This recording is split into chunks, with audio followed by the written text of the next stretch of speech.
El tema del libro de Job era un tema que estaba como pendiente y que cada tanto salía, porque viene saliendo permanentemente el tema del sufrimiento, el tema del dolor, el cuestionamiento, las preguntas. Eh, bueno, gracias a Dios, Virginia pudo acceder a tomar este desafío que es terrible y que es el desafío de poder leer un poquitito el libro de Job con nosotros. Eh, Como saben, Virginia ya estuvo con nosotros más de una vez, como docente, como profesora en la escuela bíblica.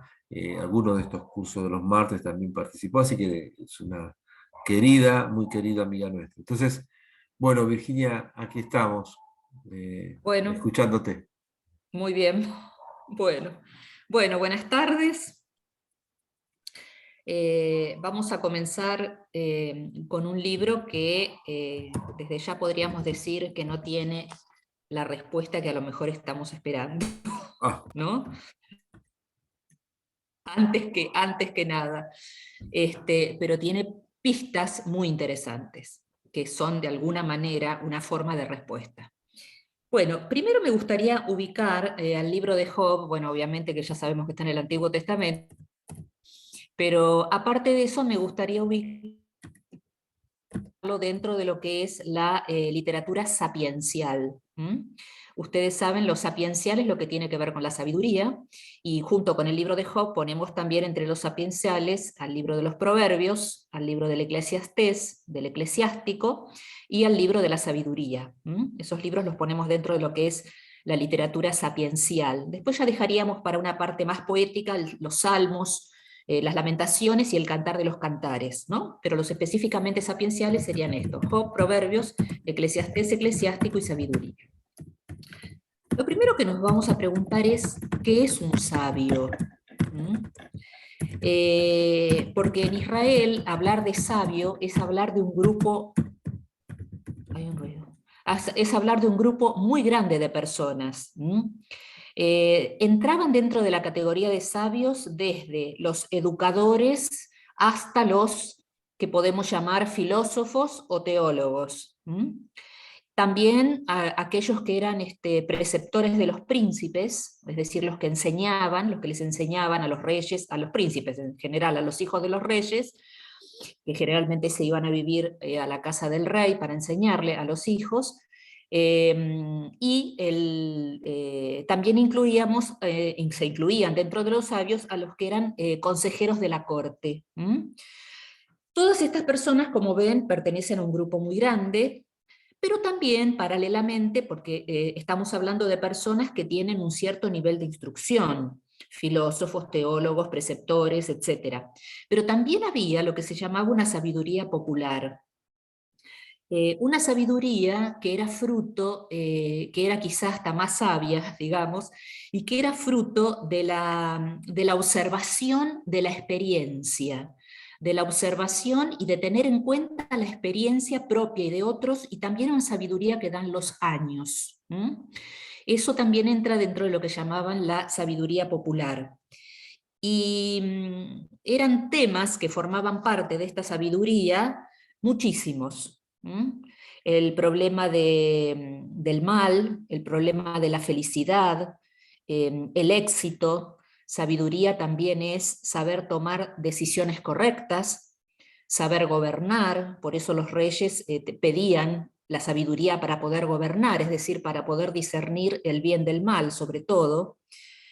La sabiduría también apunta a temas como el sentido de la existencia, la amistad, la educación de los hijos, el dominio de sí, el recto uso del dinero, es decir, todos los temas que hacen a la vida cotidiana de una persona entran dentro del ámbito de la sabiduría.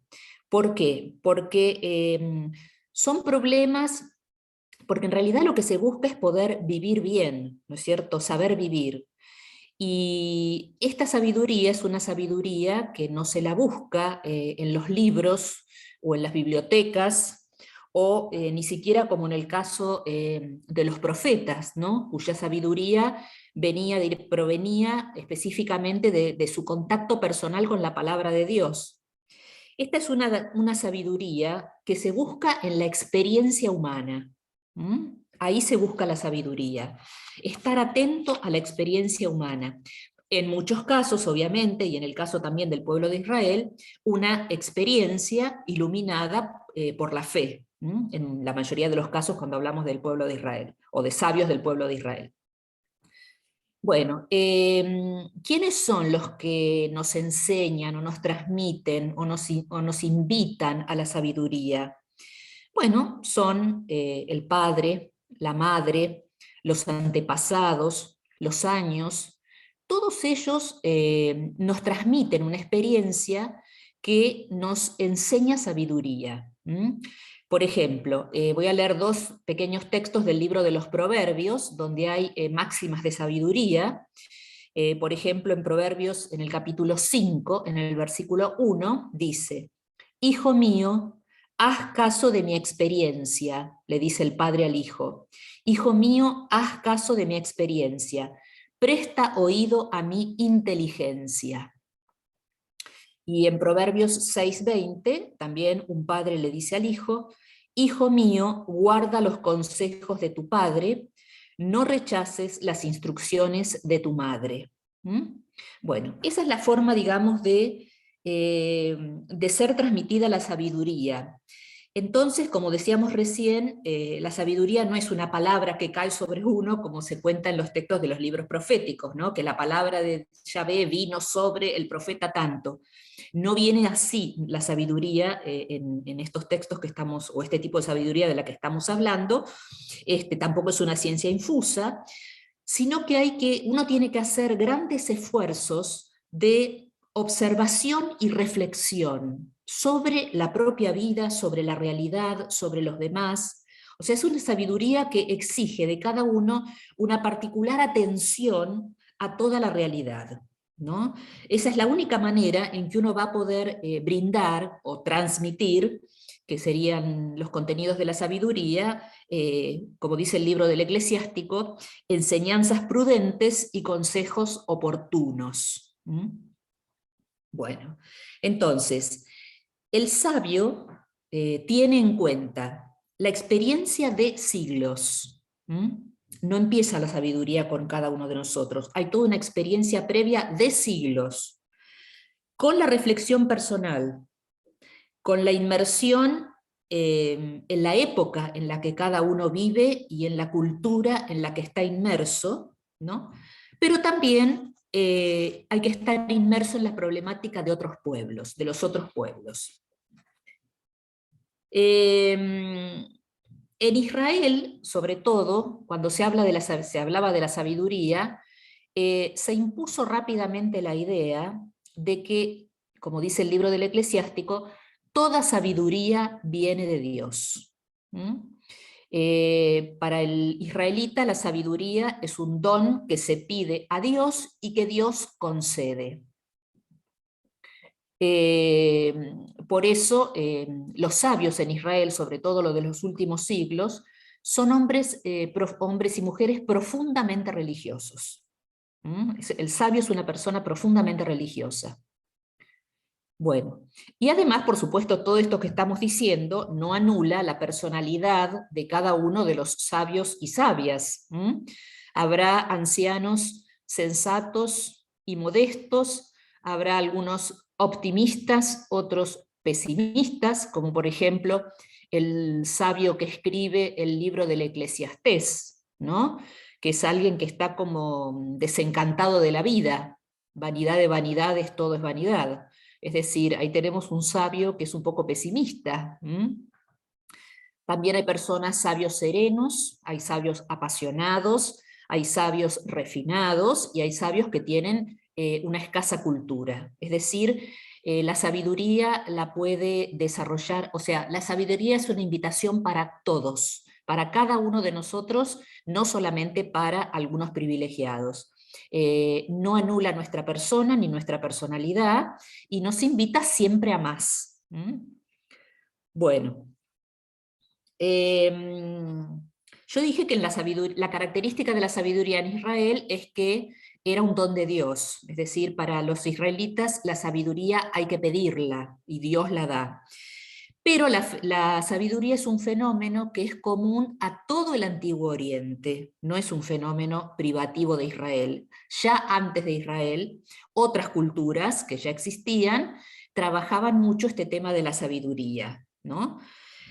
Incluso la misma Biblia, cuando habla de estos temas de sabiduría, recoge proverbios, refranes, máximas que son de sabios de otras culturas. Por ejemplo, en el libro de los Proverbios, en el capítulo 31, los versículos 1 al 9, comienza diciendo así: palabras de Lemuel, rey de Masá. Masá era una localidad de Oriente que no formaba parte del territorio de Israel. Es decir, que Israel también aprovecha toda la sabiduría que le dan o que recibe de otros pueblos y de otras culturas. Si quieren preguntar algo, levanten la mano, pregunten, no tengo ningún problema. Bueno, nosotros podemos también hablar de que hay características comunes de la sabiduría hasta el siglo VI antes de Cristo, y después viene una crisis. Hasta el siglo VI, la sabiduría de todo el Oriente tuvo mucha influencia en Israel. Esa fue una característica de la sabiduría de Israel en estos siglos. Y uno podría decir que cuando más fuertemente se desarrolló el tema de la sabiduría en Israel fue quizá en tiempos de Salomón, del rey Salomón. ¿Se acuerdan que Salomón se hace famoso porque cuando Dios le pide algo, que pida algo, cuando él va a empezar a gobernar, él que pide sabiduría? Sabiduría para para gobernar bien y conocer la diferencia entre el bien y el mal. Esta petición de Salomón, que como dicen no pidió reinos, no pidió plata, sino que pidió sabiduría, hace que Salomón sea como un poco el patrono de todo lo que tiene que ver con la sabiduría en el Antiguo Testamento. Todo lo que tiene que ver con la sabiduría en general se atribuye a Salomón, ¿no? Que es del siglo X antes de Cristo. Además porque Salomón estaba muy en contacto con la cultura egipcia. Entonces esto hizo que también tuviera una riqueza muy grande la sabiduría en toda esta época, porque incorporó específicamente la sabiduría oriental o tradicional oriental de Egipto. Bueno, la sabiduría de esta época, es decir, hasta el siglo VI, es una sabiduría que se caracteriza por el optimismo. ¿Qué quiere decir el optimismo? El optimismo quiere decir nada más y nada menos que si sos bueno, te va bien. Si sos malo, no. Bueno, ese es como un gran principio, ¿no? Sobre todo en la sabiduría religiosa de Israel. Después vamos a ver que esto va de la mano de una teoría que existía en ese momento muy fuerte, que es la teoría de la retribución, ¿no? Que en dos palabras dice así: si sos bueno te va bien, si sos malo te va mal. Y que es la que va a tener, la que va a hilvanar todo el libro de Job, esta teoría de la retribución. Si sos bueno te va bien, si sos malo te va mal. ¿Por qué? Porque Job es bueno y le va mal. Por eso decimos que esta teoría de la retribución, cuando digo es bueno, digo es justo, para usar la categoría que usa el Antiguo Testamento, ¿no? Una persona, cuando nosotros decimos una categoría que es santo, por ejemplo, la categoría casi paralela que tiene Israel para definir lo mejor de una persona es decir, es una persona justa. Bueno, Job era una persona justa. Muy bien. Entonces, a esta sabiduría y a este optimismo de si sos bueno te va bien, le interesa esta sabiduría de estos primeros siglos, cómo conducirse en la vida cotidiana. Ese sería el objetivo de esta sabiduría, aprender a conducirse en la vida cotidiana. Es decir, que los temas fuertes en este estilo de sabiduría van a ser la honradez, el trabajo, la confianza en Dios, cómo no ser orgulloso, cómo no ser violento, cómo no ser soberbio, cómo no ser perezoso. O sea, todos estos son temas que se abordan, como verán, son todos temas muy cotidianos, ¿no? De la vida de todos los días de cada uno. Muy bien. Este modelo de sabiduría, que en una palabra se dice que es optimista y que lo que pretende es saber cómo conducirnos en la vida cotidiana, alrededor de entre los siglos, perdón, quinto y tercero, sufre una crisis este modelo. Y en este momento de la crisis, entre los siglos 5 y 3, es cuando surgen las dos obras quizá más impresionantes del movimiento sapiencial israelita, que son precisamente el libro de Job y el libro del Eclesiastés. Son de esta época. Y el libro de Job refleja perfectamente cuál es la crisis que sufre o que experimenta la sabiduría tradicional que se venía manejando hasta el siglo VI. Esa sabiduría optimista donde al bueno le va bien y al malo le va mal. Bueno, los dos escritos, el de Job y el Eclesiastés, van a poner en duda esta sabiduría tradicional que reinó hasta el siglo VI, de que al bueno le va bien y al malo le va mal. Y se van a distanciar los dos libros de ese optimismo que reinaba en esos 6 siglos, o hasta el siglo VI, mejor dicho. Uno podría decir que fue una crisis que sufrió la sabiduría o que sufrió el movimiento sapiencial, pero yo creo que sería más justo decir que esa crisis produjo en realidad un enriquecimiento de la sabiduría. Hay un enriquecimiento. ¿Por qué? Porque el hecho de que se empezara a resquebrajar esta teoría de la retribución, al bueno le va bien, al malo le va mal, se empezara a resquebrajar, permitió que empezara a existir un deseo muy grande de profundizar en las grandes cuestiones de la existencia.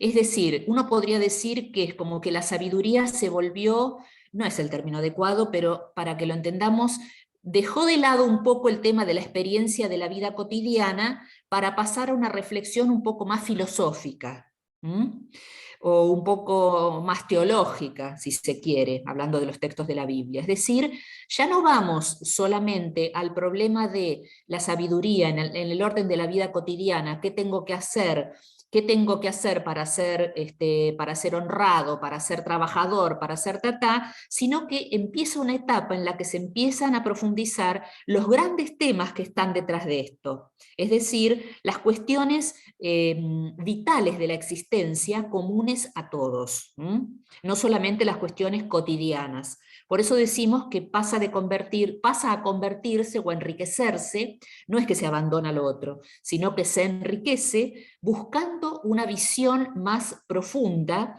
que apunte a profundizar las cuestiones de la existencia. No solamente cómo manejarme en mi existencia, sino las cuestiones acerca de mi existencia. ¿Y la situación histórica no tiene también algo que ver? ¿Quién pregunta? Juan José Bacaro. Juan José, ahí te veo. Sí, ahí está. ¿En qué sentido la institución histórica? Y, por ejemplo, el siglo IV es el siglo de la gran influencia de los griegos, ¿sí?, en toda la zona. Los siglos Sí, anteriores son la desaparición de Israel y también de Judá. sí. Siglo VII, Bueno, sí.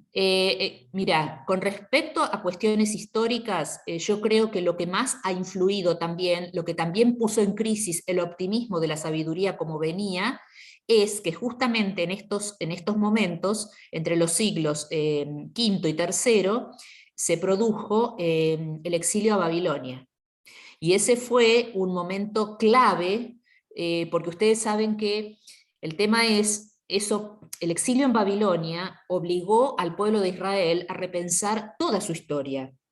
¿Por qué? Porque ¿por qué estamos en el exilio? O sea, obviamente porque ellos pensaron, Dios nos ha abandonado, porque se acuerdan que hubo también una disputa si Dios se quedaba en Jerusalén o si iba al exilio con ellos. algunos decían que iba al exilio, otros que se quedó con los que se quedaron en Jerusalén, pero en realidad el eje del exilio y del post-exilio va a ser un tiempo de gran reflexión y de gran profundización, porque el pueblo de Israel leyó el exilio como un castigo, es decir, nosotros fuimos infieles porque nos fuimos detrás de otros dioses y Dios nos castigó con el exilio. Entonces, fíjense que acá, todavía en esa lectura, está la teoría de la retribución vigente, porque aunque la teoría de la retribución empieza a resquebrajarse con los libros de Job y Eclesiastés, sin embargo, yo podría decir que sigue vigente hasta el día de hoy. ¿Por qué Dios me manda esto? Eso es la teoría de la retribución. ¿Qué hice para merecer esto? Eso es la teoría de la retribución hoy. Entonces, si bien empezó siendo un fenómeno, esta teoría específica del judaísmo, es un fenómeno que trasciende y llega a varias religiones, entre otras al cristianismo, ¿no? Bueno, fíjense que esta crisis, si bien la crisis la ponemos entre los siglos 5 y 3, tiene antecedentes, es decir, no es que recién en el siglo V esto empieza a romperse. Hubo gente antes de esta época, del siglo V, que ya se dio cuenta que las cosas, que la teoría de la retribución no funcionaba. Por ejemplo, el mismo profeta Jeremías, que es del siglo VIII. Jeremías le habla con Dios y lo cuestiona. En el capítulo 12, versículo 1, le pregunta a Dios, Jeremías, ¿por qué prosperan los impíos y viven en paz los traidores? Esa es una pregunta que dice, si la teoría dice al malo le va mal y al bueno le va bien, Jeremías está diciendo no, yo conozco malos que les va muy bien. Entonces ya Jeremías empezó a darse cuenta que esta teoría ya no cerraba. Bueno, ahora de ahí a poder elaborar algo que nos permita entender, es un camino largo que ya les digo, que llega hasta el día de hoy, ¿no? Bueno, entonces Jeremías al formular esta pregunta, ¿por qué prosperan los impíos y viven en paz los traidores?, ya está mostrando el desacuerdo que él tiene con respecto a la enseñanza tradicional de la teoría de la retribución. Y estamos hablando del siglo VIII, ¿no? Antes de Cristo. La crisis oficial, digamos, empieza o se desarrolla más ampliamente entre los siglos V y III, pero ya Jeremías había planteado esto. Jeremías también plantea, por ejemplo, el libro de los Proverbios, que plantea la teoría de la retribución. El libro de los Proverbios, por ejemplo, este es un proverbio que sintetiza, vamos a decir, lo que es la teoría de la retribución, o lo que todos entendían por ella, que dice, Proverbios capítulo 14, versículo 11, en casa del honrado hay abundancia, la renta del malvado se disipa. Bueno, la gente constataba que esto no era así. O sea, la experiencia, por eso es tan importante ir a ahondar en la propia experiencia y en la experiencia de los demás, justamente para poder cotejar las teorías con la experiencia. Acá la experiencia le dice al profeta Jeremías que la teoría no está funcionando. ¿Qué es lo que le va a pasar a Job? Bueno, obviamente, a pesar de que la teoría no esté funcionando, siempre va a haber personas que se van a aferrar a las teorías tradicionales o a las doctrinas tradicionales por temor a perder su fe en Dios y demás, ¿no? O sea, eso también va a pasar siempre. Que de hecho en el libro de Job es lo que van a hacer los amigos de Job. Amigos que van a verlo para ayudarlo, para confortarlo, para consolarlo, y ellos son los representantes oficiales de la teoría de la retribución. Es decir, en una palabra, los amigos, los tres amigos que van, que le dicen, mira Job, si a vos te está yendo tan mal, no sos justo, has pecado. Fíjate cuáles son tus pecados, arrepentite, pedí perdón y todo volverá a ser como antes. Y Job dice, no, yo soy un hombre justo. Más allá de que él reconozca ciertos pecadillos en su vida, ¿no? Pero digamos, no lo que le atribuían los amigos. Entonces, este tema, por lo tanto, este tema del dolor, el tema de la el tema del dolor, del sufrimiento, del dolor y de la injusticia, son los que más directamente van a influir en la crisis esta que estamos hablando de los siglos 5 al 3 del movimiento sapiencial, ¿no? En definitiva, la crisis del movimiento sapiencial es una crisis de la imagen de Dios o de la idea de Dios. En el fondo, vamos a verlo, ¿no? Después, pero en el fondo es eso. Es una crisis en la imagen de Dios. Muy bien. El libro de Job toca un drama humano de mucho impacto y que se ha vivido tanto individual como colectivamente con mucha frecuencia a lo largo de la historia y que también se vive ahora, ¿no? Es decir, el problema del sufrimiento, sobre todo el problema, en particular el problema del sufrimiento de las personas inocentes. Es decir, ¿porque esto qué lleva a preguntar? Lleva a preguntar, la pregunta es, por la relación que hay entre Dios, la relación real que tiene Dios con nuestro mundo. Porque ¿cuál sería la pregunta? Si Dios es todopoderoso, justo, bueno, ¿por qué pasa esto? ¿Por qué permite esto? No sé, una guerra, una matanza, cualquier cosa. ¿Por qué permite esto? Esa es la pregunta de Job. Y es la pregunta que seguimos planteando a lo largo de todos los siglos, ¿no? Es decir, el tema no es tanto el sufrimiento en sí mismo, sino porque eso podría ser atribuido a la finitud de la persona, sino porque, habiendo un Dios bueno, pasa esto. ¿Mm? Es decir, esa es la pregunta de fondo.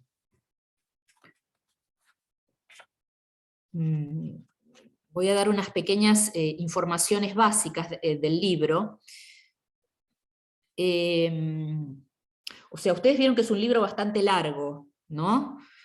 Y es un libro que, como diríamos, tiene muchos momentos redaccionales, es decir, no es un libro que fue escrito de una vez, la persona se sentó, escribió desde el primer capítulo hasta el último de una, no.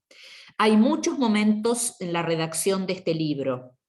Hay una parte que se escribió o se recepcionó o se coleccionó tomando una leyenda que era anterior al exilio, hay otra parte que se escribe en la época del exilio, es decir, es un libro que llevó su tiempo.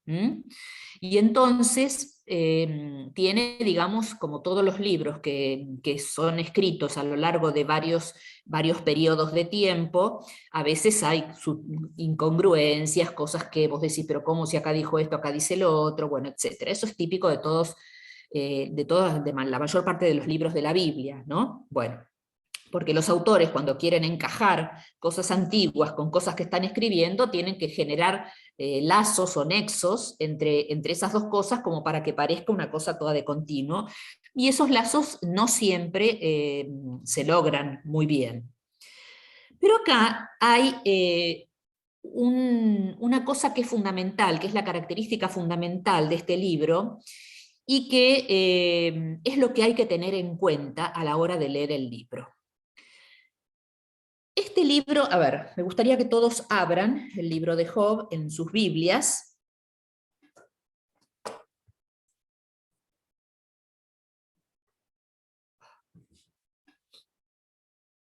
¿Ya lo tienen? Bueno. Ustedes fíjense que en el capítulo 1 y 2 tienen dos columnas en su Biblia. ¿no es cierto? Bueno, y a partir del capítulo 3 empezamos a tener solo una columna, hasta el final del libro. Y en el capítulo 42, que es el último, tenemos del 1, esperen porque no veo nada, del 1 al 6, una columna, y después otra vez 2 columnas. En el capítulo 1, mi Biblia pone como título prólogo. Así, ustedes ya saben que los títulos no forman parte de la Biblia. Los pone el que edita la Biblia, o sea que ustedes pueden tener otro título que no sea prólogo. Y después tengo Satán prueba a Job. Bueno, si ustedes ven, adelante de esto a 2 columnas, ¿qué quiere decir? Que está escrito en prosa, que no es poesía. Es decir, que los capítulos 1 y 2 están escritos en prosa. Lo que es el prólogo del libro está escrito en prosa. Y si vamos al final, antes de cuando volvemos a la prosa, es decir, en 42:7, que se vuelve a la prosa, dice epílogo.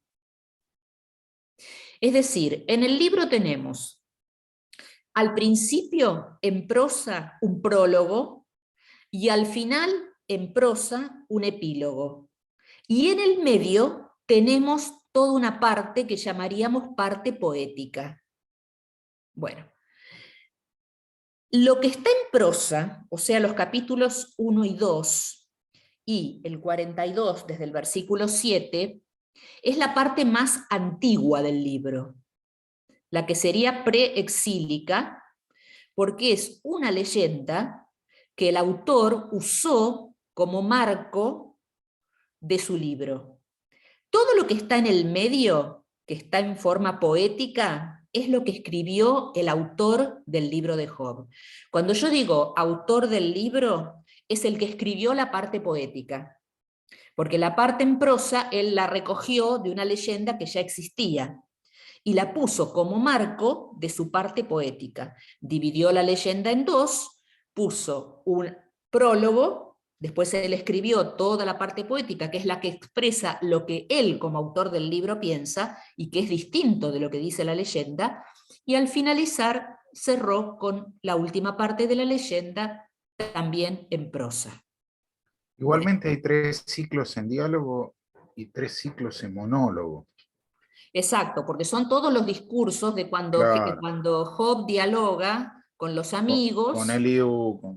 sí, y que son un montón, son 3 ciclos de 3 discursos de cada uno, y después tenemos los diálogos de Job, con Dios, y después tenemos una especie de cuarto amigo, que es Elijú, con el cual también dialoga. Bueno, toda esta parte de diálogos, toda esta parte es lo que escribe específicamente el autor del libro de Job, y es donde queda plasmado su pensamiento, porque él en realidad le hace decir a Job, en realidad, las cosas que él piensa, son las cosas que él cuestiona, que él critica, de la teoría de la retribución.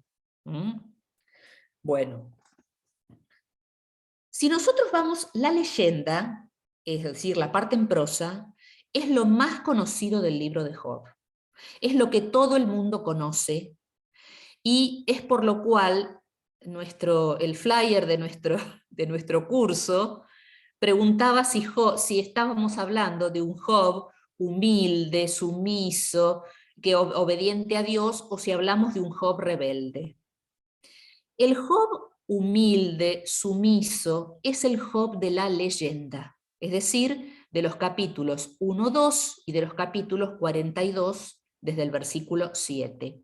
Ese es un Job, es el Job humilde, que confía en Dios ciegamente, que no le cuestiona nada, que acepta todo lo que Dios le manda. Eso es lo que en general más se conoce cuando uno le pregunta a Job, a la gente sobre Job, ¿qué te dicen? El paciente Job, el sufriente Job. Bueno, es porque nadie ha leído toda la parte del medio, es decir, la parte poética, que les digo que, a ver, es un, es un garrón, ¿no? Porque repite y repite y repite, o sea, ahí con quedarse con un solo ciclo de discurso ya está, no es necesario leerse todos los discursos de los amigos, más todas las respuestas de Job, porque repite mucho, ¿no? O sea, es bastante poco, en ese sentido es bastante poco didáctico, vamos a decir así, porque la verdad que no te dan ganas de ponerte a leer todos los discursos y todos los de cada uno de ellos y más los de Job. Entonces, fíjense que el Job de la parte poética, ese es el Job rebelde, es el Job que se pelea con Dios, es el Job que cuestiona a Dios, no solamente lo cuestiona, vamos a ver que llega hasta extremos terribles en su cuestionamiento. Bueno, entonces, la parte de los diálogos poéticos o los discursos, que es toda la parte del medio, que es la que escribe específicamente el autor de la Biblia, el autor del libro, esa parte que se inserta en un segundo momento, ¿no? Y se puede pensar que esta parte sí ya es bastante post-exílica, después del exilio, porque tiene algunos datos, ¿no? Por ejemplo, ustedes, a mí me gustaría, no sé si a ustedes les parece, como para que estemos todos ubicados, leer la parte de la leyenda, es decir, el capítulo 1, 2, y para saber de qué estamos hablando exactamente. Entonces, vamos a leer el capítulo 1, que es el Job paciente, sufriente, que acepta todo, y vamos a leer cómo termina. ¿Qué le pasa a este Job que obedece tan sumisamente?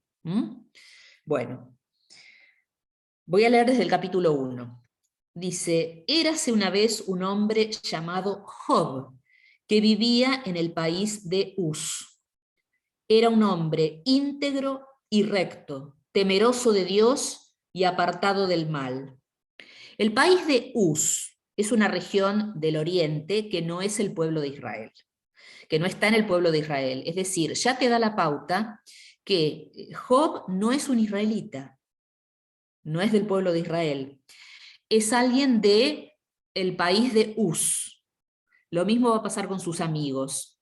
Y esto ya es una pauta de que esta parte, todo este diálogo, toda esta leyenda, digamos, a pesar de ser preexílica, fue trabajada por el autor, quien le agregó algunos datos que son más propios del postexilio. Porque ustedes saben que el gran desafío cuando ellos volvieron del exilio de Babilonia para el pueblo de Israel fue cómo integrarse con los extranjeros.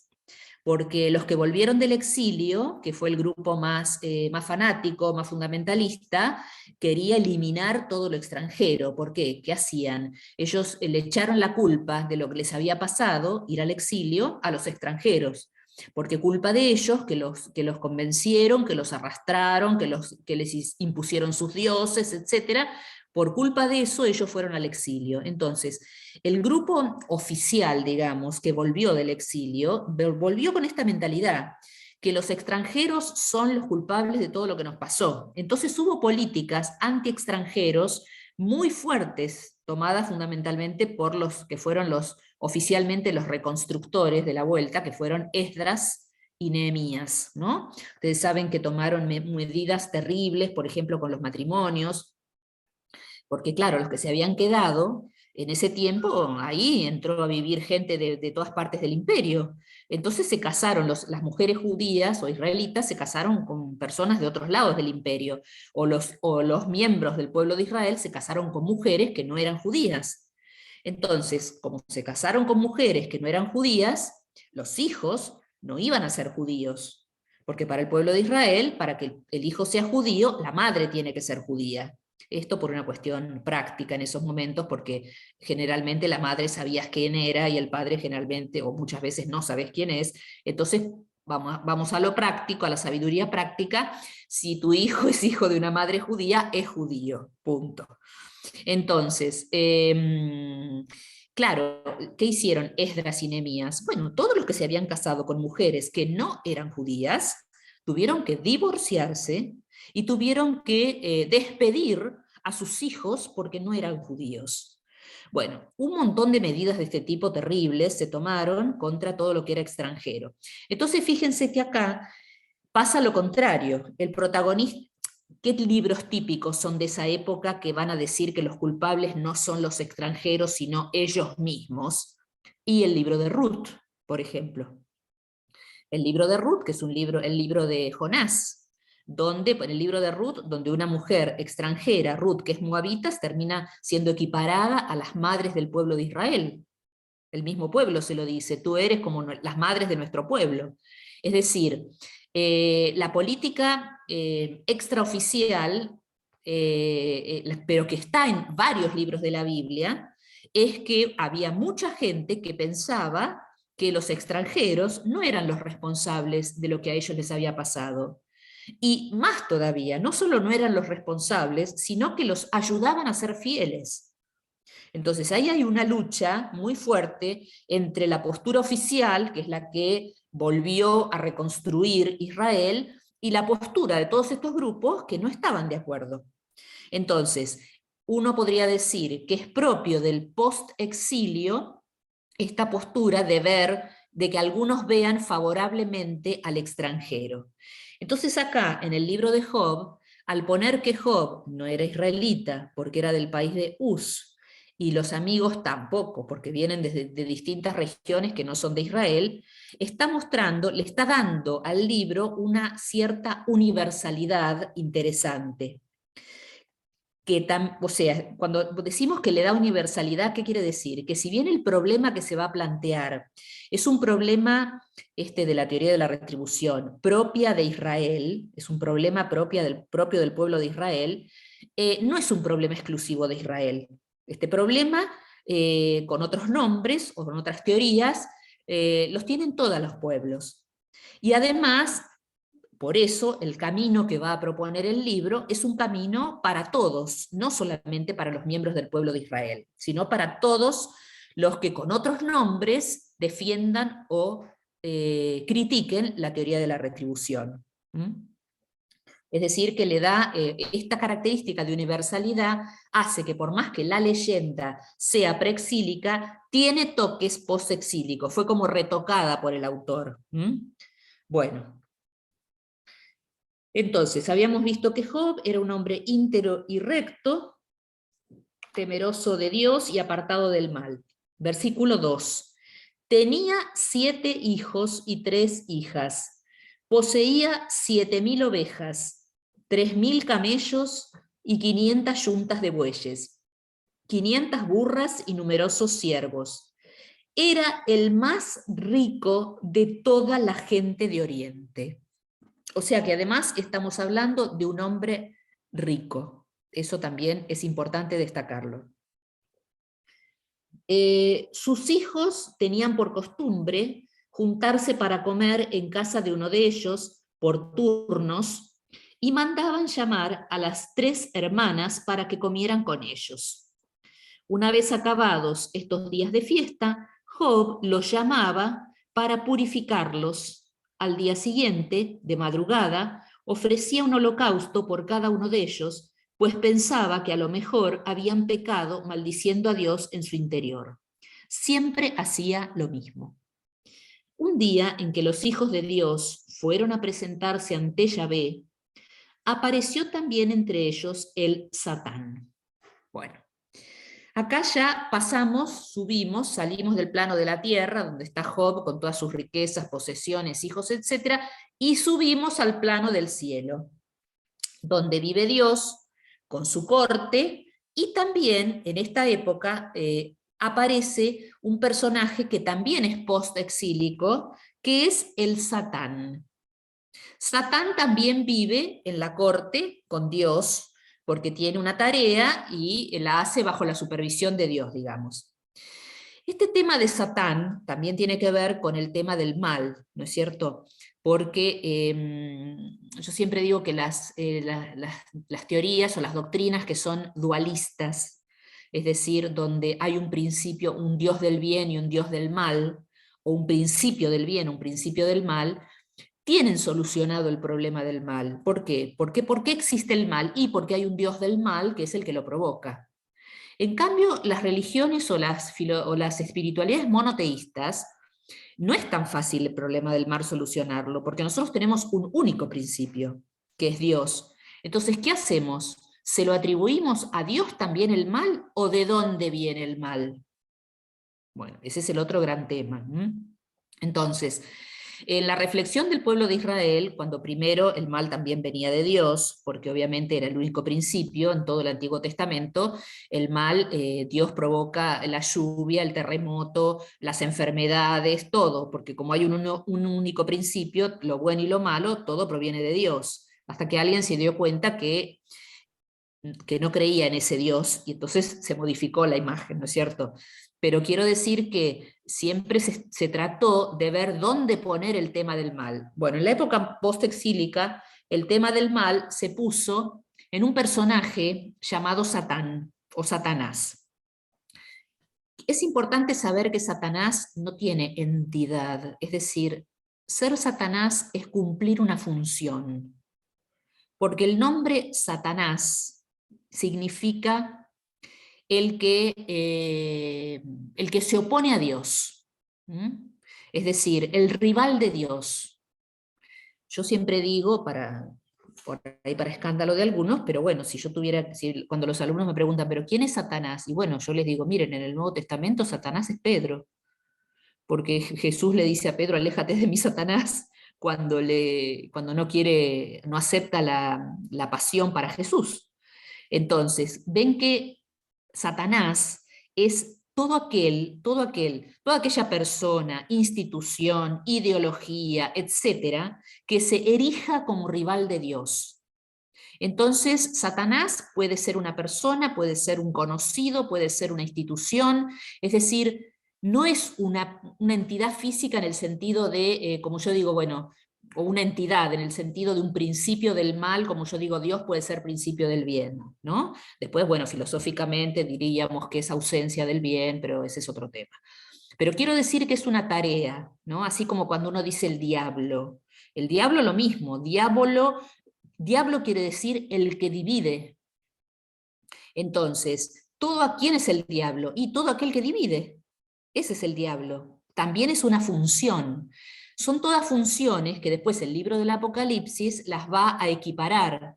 Cuando el mal tiene que ser vencido en el libro del Apocalipsis, dice, y fue arrojado al lago de fuego, de azufre, no me acuerdo cómo dice, la serpiente antigua, el llamado diablo, Satanás, es decir, recoge el Apocalipsis todos los nombres que a lo largo de la historia del pueblo de Israel se le fue dando al mal.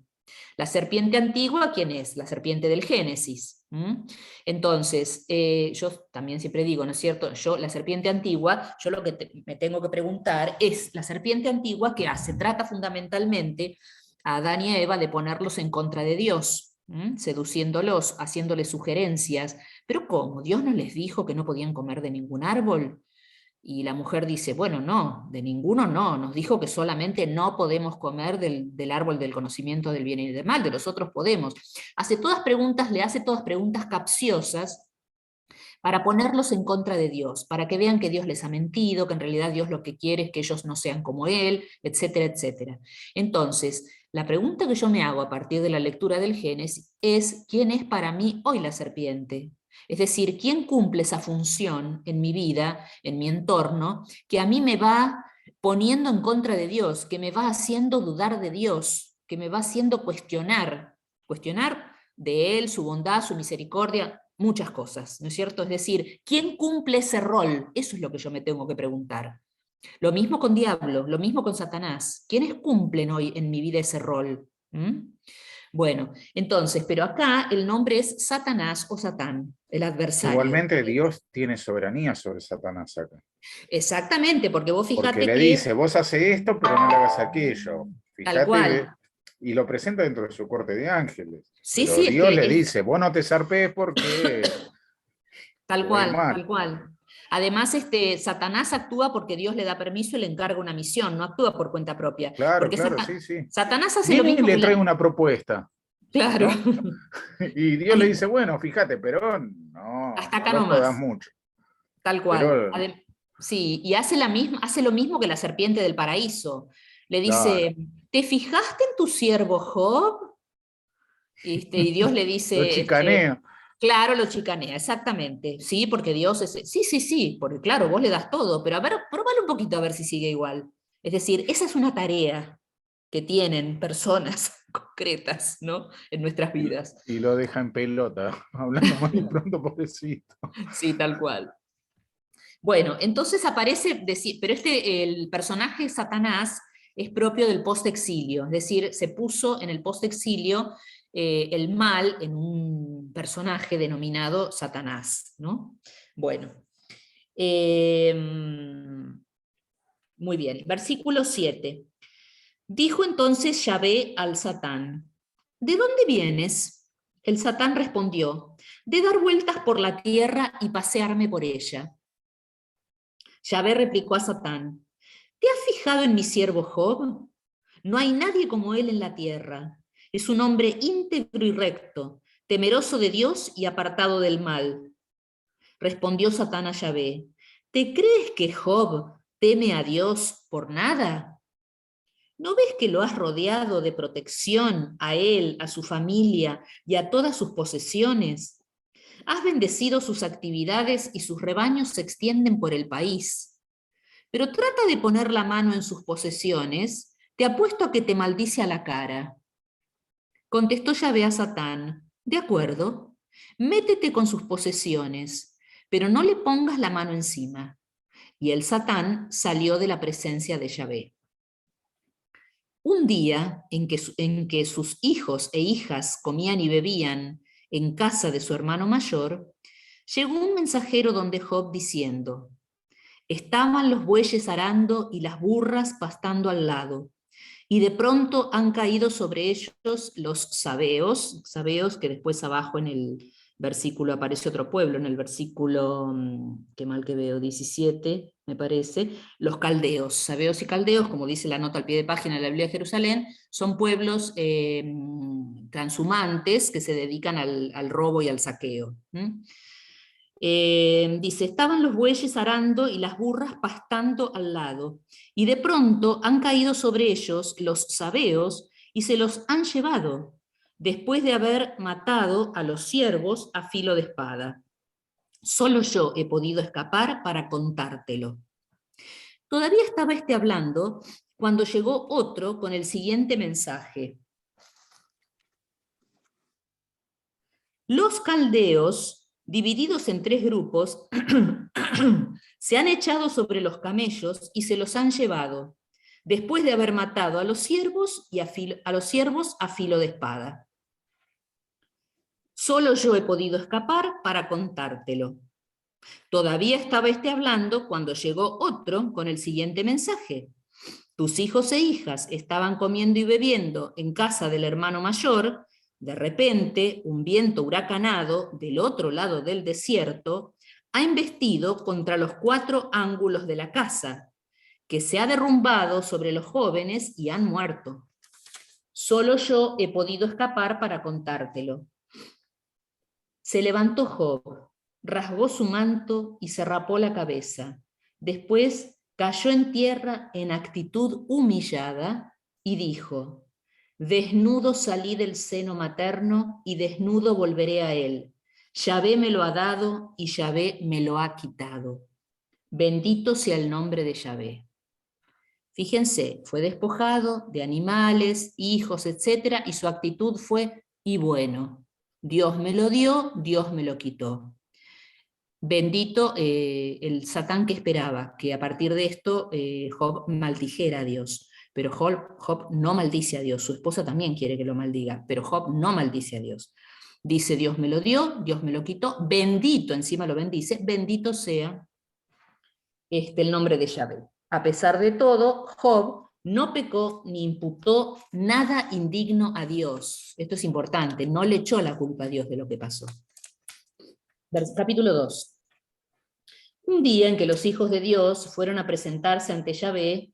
Esto, los hijos de Dios, es una expresión para decir los ángeles, ¿no? En el plano del cielo vivían Dios, Satán y los ángeles. Un día en que los hijos de Dios fueron a presentarse ante Yahvé, apareció también entre ellos el Satán. Dijo Yahvé al Satán: ¿de dónde vienes? Respondió: de dar vueltas por la tierra y pasearme por ella. Todo igual que en el capítulo 1. Yahvé replicó a Satán: ¿te has fijado en mi siervo Job? No hay nadie como él en la tierra. Es un hombre íntegro y recio, temeroso de Dios y apartado del mal. A pesar de todo, persevera en su integridad, y eso que me has incitado para que lo destruya sin motivo. Contestó Satán a Yahvé, piel tras piel. El hombre da por su vida todo lo que tiene, pero trata de ponerle la mano encima, dáñalo en los huesos y en la carne, te apuesto a que te maldice a la cara. Respondió Yahvé a Satán, lo dejo en tus manos, pero respeta su vida. Satán salió de la presencia de Yahvé e hirió a Job con úlceras malignas, desde la planta del pie hasta la coronilla. Job se sentó en el polvo y cogió un cascote para rascarse con él. Su mujer le dijo entonces, ¿aún persistes en tu integridad? Maldice a Dios y muérete. Job le dijo, hablas como una necia. Resulta que estamos dispuestos a recibir de Dios lo bueno y no lo estamos para recibir lo malo. A pesar de todo, Job no pecó con sus labios. 3 amigos de Job se enteraron de la desgracia que le había sobrevenido y acudieron desde sus respectivos países. Eran Elifaz de Temán, Bildad de Suaj y Zofar de Naamat. Estas 3 tierras, Temán, Suaj y Naamat, también son tierras no israelitas de Oriente, ¿no? Es decir, que ellos tampoco son israelitas, estos 3 amigos. Los 3 se pusieron de acuerdo para ir a compartir su pena y consolarlo. Al verlo de lejos, no lo reconocieron.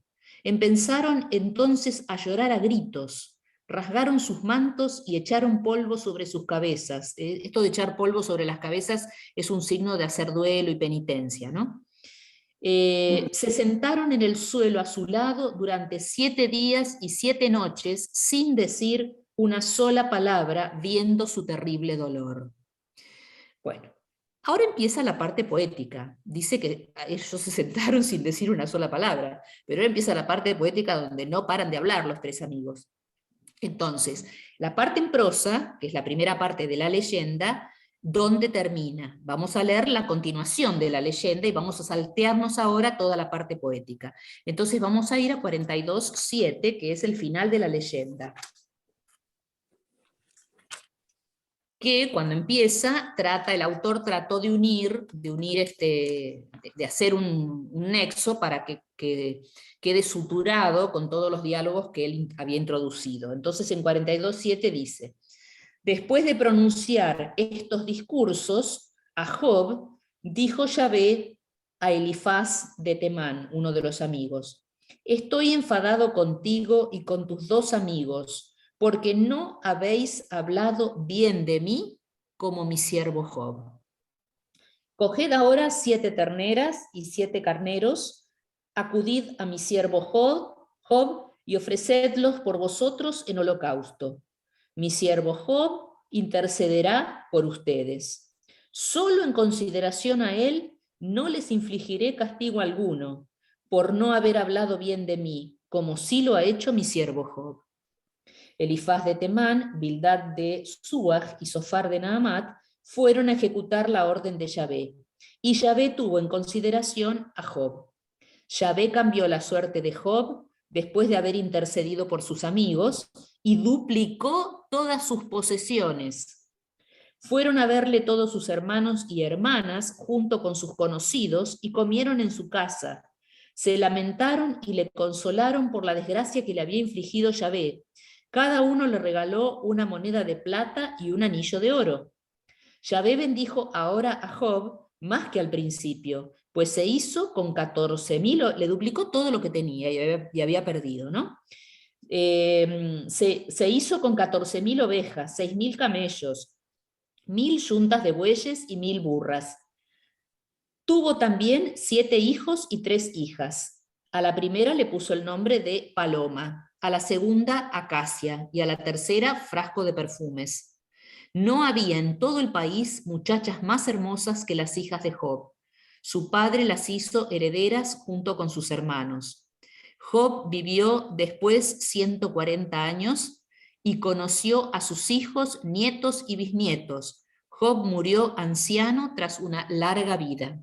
Ustedes saben que esto también es parte de la teoría de la retribución, ¿no es cierto? Es decir, ¿cómo sabes si un hombre es justo? Un hombre es justo si tiene muchos bienes, tiene muchos hijos y tiene muchos años. Esas son las 3 bendiciones fundamentales que da Dios. Entonces, porque si no, ¿cómo se entiende que, por ejemplo, Job vivió 140 años? Es decir, la expectativa de vida no era mayor antes en el siglo VI que ahora. Habrá vivido 30, pero no 140. Entonces, ¿qué quiere decir cuando un hombre muere a los 140 años? Todos los patriarcas murieron a estas edades. Quiere decir que eran personas justas, eran personas que estaban en un buen vínculo con Dios, y por eso morían a edades de tantos años, ¿no? Por eso, por ejemplo, por eso la esterilidad es una maldición en el Antiguo Testamento, porque si muchos hijos es bendición, no poder tener hijos, la esterilidad o la virginidad, son maldiciones en el Antiguo Testamento. Porque la bendición es muchos años, muchos hijos y muchos bienes. Bueno, entonces le duplicó todo y le dio un montón de años para seguir viviendo a Job. Bueno, esto que leímos en 2 partes es una cosa entera. Es la leyenda preexílica que el autor tomó para poner como marco de lo que él quiso escribir, que lo que él quiso escribir es para argumentar contra la teoría de la retribución. Pero acá, en esta leyenda, a veces uno dice, ¿pero para qué lo hizo? ¿Por qué no empezó directamente a argumentar contra la teoría de la retribución y sacó esta leyenda que al final todo el mundo conoce la leyenda y nada más, y todo el mundo habla del paciente Job, del sufriente, del justo Job, y Job ahora vamos a ver que nada que ver con eso? Entonces, yo creo que en realidad el tema, generalmente los autores bíblicos apelan a cosas conocidas para después ir a cosas desconocidas, ¿no? Entonces, qué sé yo, el mismo Jesús en las parábolas parte de ejemplos de la vida cotidiana, del mundo rural, que les es familiares a sus oyentes, y después ahí introduce cosas nuevas. Bueno, un poco podemos pensar que el autor hizo esto. Como esta leyenda era conocida, quizá eso invitaba a que se escuchara, ¿no? Hasta que se escribió, después invitaba a que se leyera. Pero bueno, la realidad es que es un poco densa la parte del medio, y ya les digo, no es necesario leerse todos los discursos, ¿no? Bueno, porque uno teniendo los primeros, donde los amigos argumentan el primer ciclo de discursos, por ejemplo, porque se podría agarrar cualquier ciclo de discursos, los otros discursos o amplían o van en la misma línea. Entonces, digamos, conociendo por ahí una serie de discursos, ya sabemos más o menos por dónde va la argumentación. Bueno, lo que escribió el autor... ¿Qué? Sí, María Virginia, una Sí, consulta. Este final, ¿sí? sí, Bueno, como se portó bien, no me insultó, le doy todo esto. ¿No sí. termina un poco negando todo el desarrollo de los discursos? O sea, ¿no vuelve la teoría de retribución? Bueno, es que la leyenda, ustedes olvídense de la parte del medio del libro. Acá hay 2 partes en el libro. La leyenda, que es los primeros capítulos más el final que leímos, y después los discursos. Entonces, la leyenda es la que defiende la teoría de la retribución. Por eso Job termina siendo duplicado en todos sus bienes, porque lo único que se probó es que Job era una persona justa, como él decía.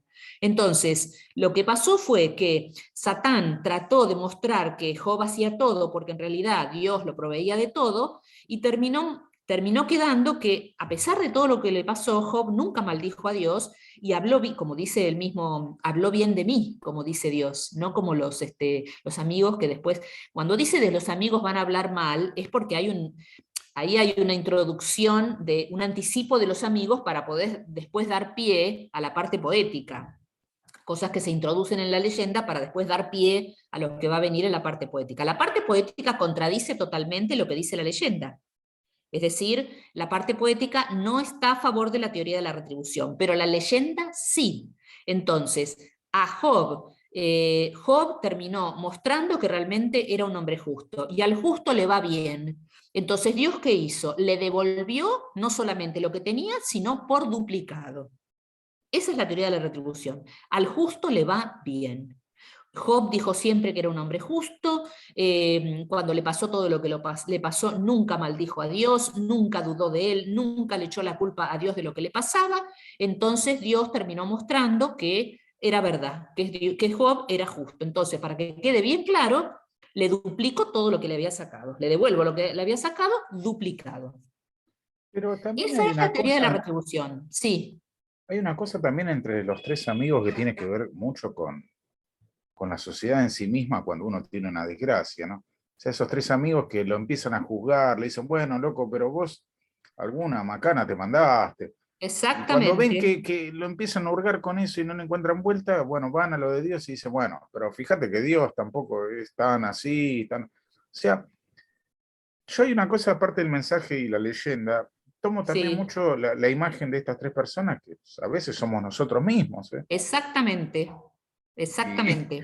y en un momento te terminan abrumando, de decir, loco, déjense de romper, o sea, ya terminan aburriendo en el sentido de que déjenlo tranquilo al chabón y no le den más, ¿viste? Bueno, eso es lo que justamente iba a decir ahora. Ah, Así como es tal cual lo que vos decís, es tal cual lo que vos decís. Eh, Antes digo algo, ¿no?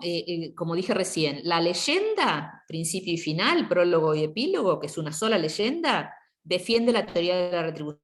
La parte poética del medio, elaborada por el autor, es la que va a criticar o reaccionar frente a la teoría tradicional de la retribución. Entonces, el Job que va a aparecer en la parte poética no es el Job de la leyenda, que acepta todo lo que le pasó, que sigue hablando bien de Dios, etc. No. El Job de la parte poética, después cuando entremos ya mejor en el libro, es un Job rebelde. Es un Job que no acepta la teoría de la retribución. ¿Por qué? Porque él parte de su experiencia. Yo soy una persona justa. A mí, aunque me digan lo que me digan, yo soy una persona justa. Entonces, la teoría de la retribución no me cierra, porque yo no puedo quedarme sin propiedades, sin hijos, porque estaría siendo un maldito de Dios y no un bendito, que es lo que me corresponde por ser justo. Ese es todo el debate, porque los amigos, Job mantendrá siempre esa línea, soy un hombre justo. La línea de los amigos siempre va a ser, como defienden la teoría de la retribución, mirá, si vos perdiste tus bienes, perdiste tus hijos, quiere decir que tan justo no sos. Así que mejor examinate, convertite, pedí perdón y después recuperarás todo de nuevo. Y Job dice, no, porque yo soy un hombre justo. Ese es el hilo, digamos, de la parte poética.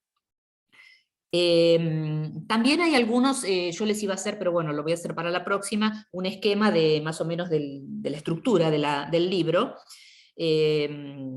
Pero bueno, después se introduce, hay cosas que son agregadas en otro momento, como el capítulo 28, que es un discurso acerca de la sabiduría, capítulo 28. Y después hay otra cosa que se agrega, que es en el capítulo 32, que aparece un cuarto amigo. ¿Por qué puso el autor este cuarto amigo? Y bueno, como los tres amigos que vinieron primero no llegaron a nada, capítulo 32, perdón, me pasé, como los tres amigos no llegaron a nada, entonces dice, bueno, vamos a ver si con un cuarto amigo podemos avanzar un poco en el tema. El cuarto amigo se llama Elijú. Entonces ahí va a estar el discurso de Elijú, que intenta hacer como una propuesta alternativa a lo que le dijeron los tres amigos. Pero acá lo interesante de todo es que por estos lados no vamos a encontrar la respuesta. Hay algo más interesante. Bueno, digo algunos otros cosas introductorias. El autor, aunque no sabemos quién es, ¿no? Nosotros vemos que es muy realista frente al tema del sufrimiento, el autor, ¿no? Lo que nos hace, cómo describe los sufrimientos, que hace sospechar que el autor es alguien que ha vivido en carne propia muchos de estos sufrimientos, o que al menos lo ha sufrido muy cerca de otros sufrientes que pueden haber sufrido estos padecimientos, ¿no? Hay un librito sobre Job, que es de Gustavo Gutiérrez, que se llama, ¿cómo era? Me olvidé. El sufrimiento del inocente. En ese librito, Gustavo Gutiérrez dice que la protesta y la lamentación de Job llevan el sello de la experiencia personal del autor, del que está escribiendo. Entonces, o el autor ha experimentado algunos terribles, que pueden ser estos u otros, ¿no? Terribles sufrimientos y por eso puede cuestionar la teoría de la retribución, o ha visto a otros que han sufrido muy cerca de él y por eso también se anima a cuestionar la teoría de la retribución. Bueno, fíjense que algo importante, como yo decía, que la obra presupone la existencia de ricos y pobres en aquella sociedad, ¿no? La historia es acerca de un hombre rico, acaudalado, que es Job, que en el versículo 1, en el capítulo 1, en el versículo 3 decía que era el más rico de todo el oriente, ¿no? Y cuya desgracia, como él mismo va a decir en el capítulo 30, es dejar de serlo, ¿no? Y hay algo muy interesante, porque en el capítulo 31 hay una especie de examen de conciencia.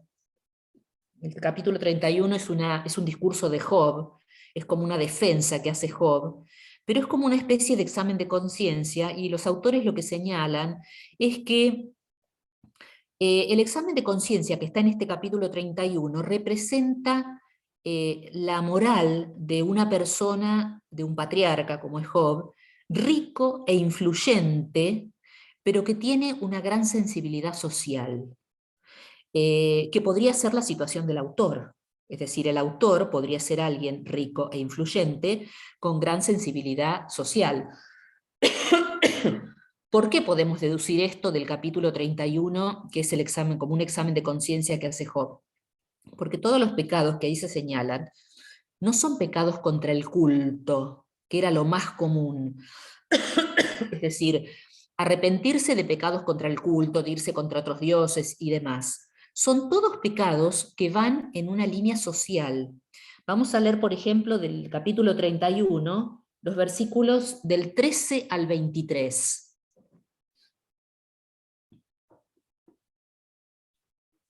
Dice: si negué el derecho a mi siervo y a mi sierva en sus litigios conmigo, cuando Dios se levante, ¿qué haré? Cuando pase cuentas, ¿qué responderé? ¿No los creó en el vientre como a mí? ¿No nos formó iguales en el seno? Si mi tierra protesta contra mí y sus surcos lloran juntos, si he comido sus productos sin pagar, explotando a los aparceros, que en vez de espinas, de espinas,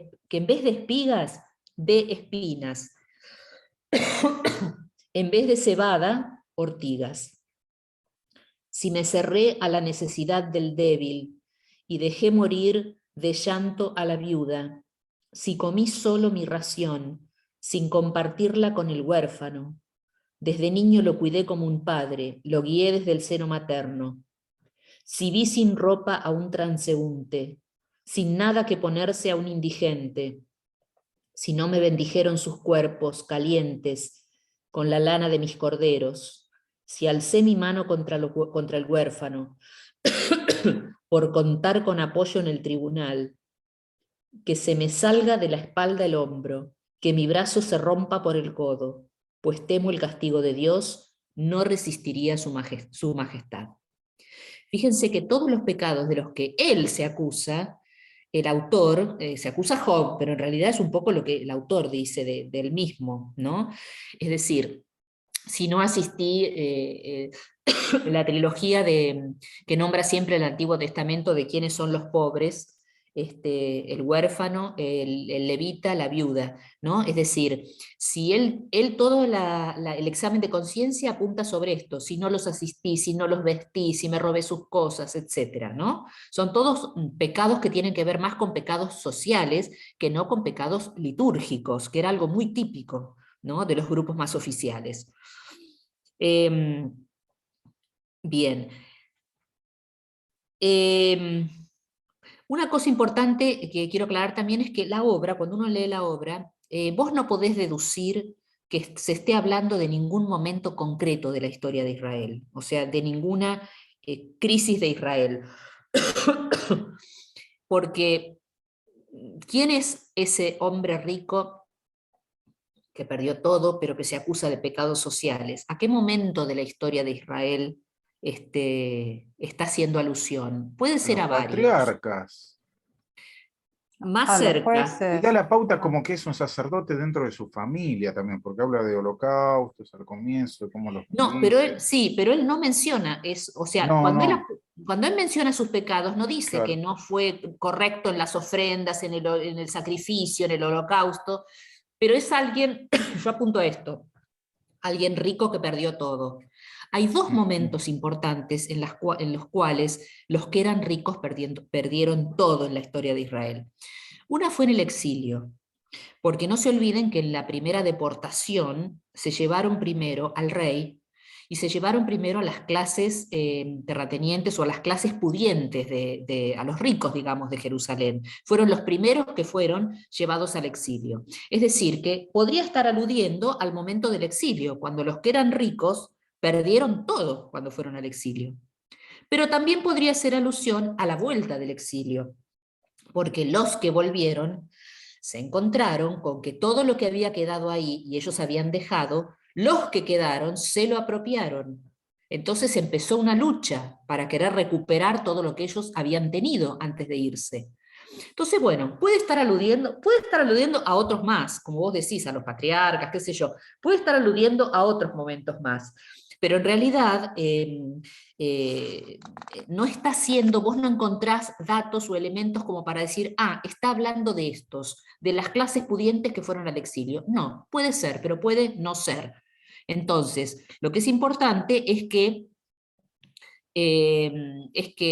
Job no está escrito en referencia a un contexto particular de la historia de Israel, sino que está exponiendo un problema que afecta a toda la humanidad.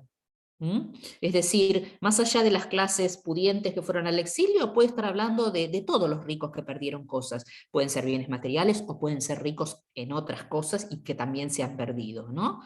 Es decir, un problema que afecta a toda la humanidad. La desgracia que significa para un justo caer en la miseria. Esa sería como la problemática que es común. Caer en la miseria, que en realidad es algo inmerecido, porque al justo le va bien según la teoría de la retribución. Entonces, que el justo caiga en la miseria es algo inmerecido, porque eso no le tiene que pasar a los justos, ¿no? Y peor todavía, que esto ha sido explicado como un castigo divino. Caíste en la miseria por un castigo de Dios, ¿no?